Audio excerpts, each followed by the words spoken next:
Karena baginda Rasulullah SAW adalah basyarun la kal basyar. Lalu apa yang membedakan beliau?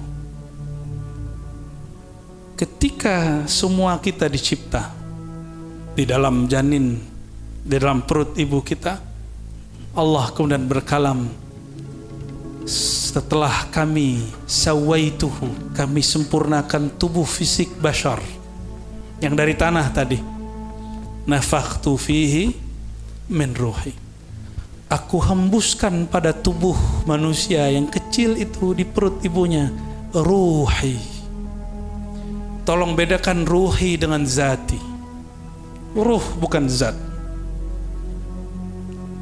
Waruhi, ya-nya itu ya mutakallim namanya, ya keakuan. Siapakah yang disebut aku di situ?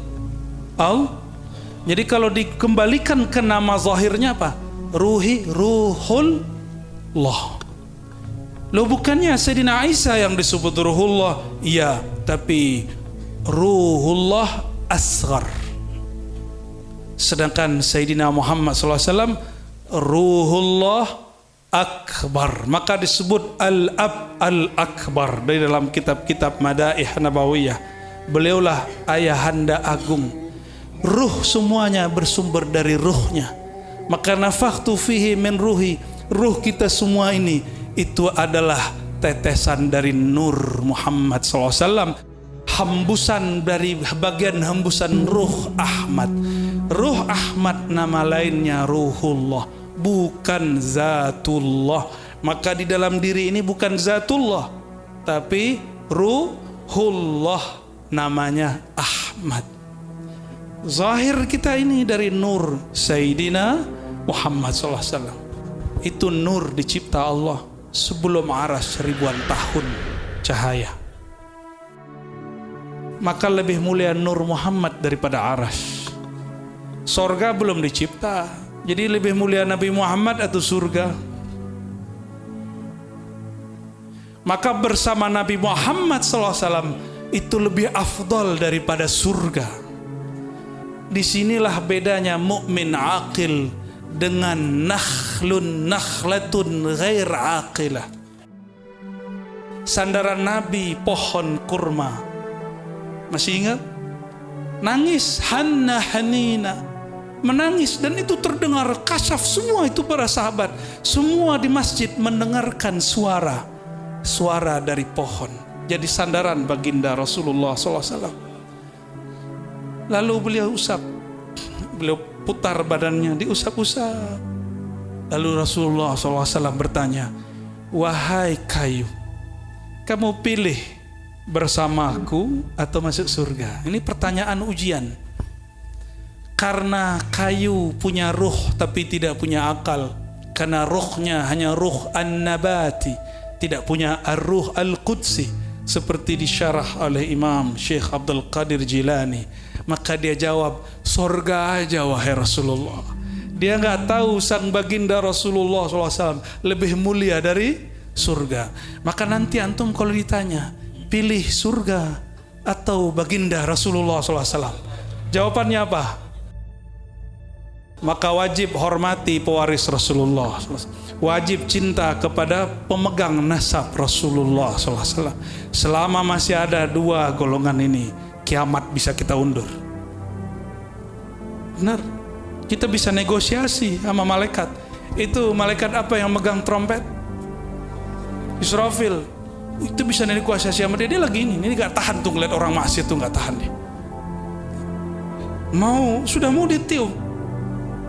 Tapi selama masih ada nur Muhammad di kolbu ulama, nur Muhammad di jasad para sayyid, itu ditahan. Nanti baru kalau udah rusak semua, tiba-tiba datanglah tiupan. Itu tiupan malaikat maut. Semua yang kena mati kalau dia beriman. Ada nur naik, sehingga tidak ada lagi orang yang kenal Allah. Baru terjadi kiamat. Tapi tunggu dulu, satu kabar baginda belum terjadi.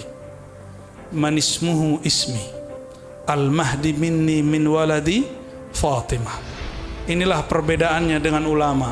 Nabi khususkan Al-Mahdi itu minni. Minni dua, ulama atau sayyid. Tapi Nabi taksis min waladi Fatimah, berarti tidak ada ulama yang jadi Mahdi. Yang Mahdi pasti sayyid. Itulah sir rahasia kenapa mesti ta'zim kepada mereka. Jadi nggak ada cerita lagi kalau ada ustadz ngomong, sayyid itu terputus sanadnya. Itu tentara Dajjal. Karena Dajjal benci dengan Al-Mahdi. Dia pinjamlah lisan ustadz. Ustadz berdarah syaitan. Apa kata dia? Nggak ada tuh Habib, nggak ada tuh Sayyid, nggak ada tuh Nur Muhammad. Saya masih ingat guru saya meninggal, muncul ustadz-ustadz bawa hadis untuk kepentingan kelompoknya. Guru kami dulu ahli hadis. Selama beliau ada, kelompok apapun bawa sunnah nggak ada yang berani, karena sunnah di tangan beliau. Meninggal sebulan setelah itu ada orang ngomong, ustadz sunnah katanya. Apa kata dia? Takbilul yad, cium tangan guru, nisfus sujud, setengah sujud, syirik. Meninggal beliau sebulan doang. Maka selama masih ada beliau-beliau ini, insya Allah syirik bisa kita tangani. Kiamat pun insya Allah Allah tangguhkan berkah mereka. Kita berdoa semoga semua yang di hatinya ada kebencian Allah ganti dengan kasih sayang. Semua yang ada masalah di dalam batinnya ataupun zahirnya, di sini ataupun di rumahnya, tempat kerjanya, semoga Allah berikan jalan keluar. Allahumma salli ala Sayyidina Muhammad. Assalamualaikum warahmatullahi wabarakatuh.